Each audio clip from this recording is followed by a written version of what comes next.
Maafisa husika katika eneo bunge la Malava, kaunti ya Kakamega, wanachunguza kiini cha moto ulioteketeza bweni katika shule ya upili ya wavulana ya Shamberere. Mwalimu mkuu wa shule hiyo, Laban Sikolia, anasema kuwa moto huo ulizuka usiku wakati wanafunzi walipokuwa darasani na kuteketeza mali ya thamani ya shilingi milioni 1.8 ya wanafunzi 78.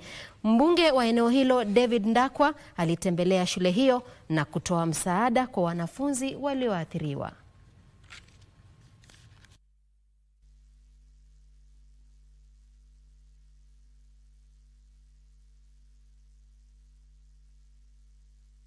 Wanafunzi walipoteza vitabu, wanafunzi walipoteza hata mattresses mingi na blankets na bed sheets, hata nyumba iliungua, inataka renovation